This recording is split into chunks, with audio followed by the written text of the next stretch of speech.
అసలు ప్రార్థన ఎందుకు చేయాలి గనక ఆయన అడిగితే నేను చెప్పే మాట, దేవుని చిత్తం తెలుసుకోవడం కోసం మీరు ప్రార్థన చేయాలి. అసలు నువ్వెవరో, నువ్వు భూమి మీదకి ఎందుకు వచ్చావు, భూమి మీద నీకు నిర్ణయించబడిన పనేంటి?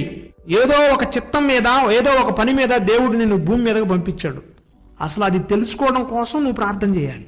యేసుక్రీస్తు యందు మనందరం కూడా కారణ జన్ములం. కారణం లేకుండా మనం భూమి మీదకి రాలేదు. ఏదో ఒక కారణం చేత దేవుడు మనల్ని ఇక్కడికి పంపించాడు. హవ్వ ఆదాములు ఎందుకు పంపించాడు? వారు ఫలించాలి, వృద్ధి చెందాలి, భూమి అంతా విస్తరింపజేయాలి. అబ్రహామును ఎందుకు పంపించాడు? నీ విశ్వాసం ద్వారా అనేక మంది పాఠాలు నేర్చుకోవాలి. నీ ద్వారా నేను ఒక వాగ్దాన పుత్రుని ఇస్తాను, ఆ వాగ్దాన పుత్రుని ద్వారా ఒక జనాన్ని నేను నియమించుకొని వారి ద్వారా కార్యాలు చేస్తాను అని దేవుడు ఒక వాగ్దాన పుత్రుని నిర్ణయించాడు. అంటే ప్రతి జన్మకి ఒక కారణం ఉంటది. యేసుక్రీస్తు ప్రభు వారి లోకానికి ఎందుకు వచ్చాడు? నశించిన దానిని వెదకి రక్షించుటకు మనుష్య కుమారుడు ఈ లోకానికి పంపబడ్డాడు.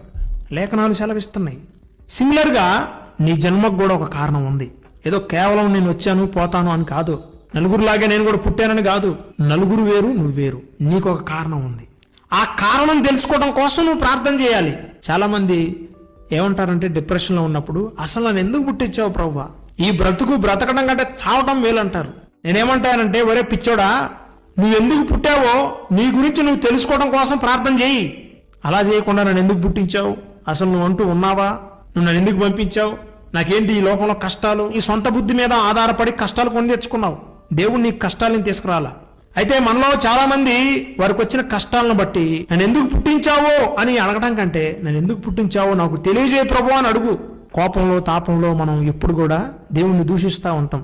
అందుకే మనం ఎందుకు ప్రార్థన చేయాలంటే, to know the God's will, దేవుని చిత్తాన్ని తెలుసుకోవడం కోసం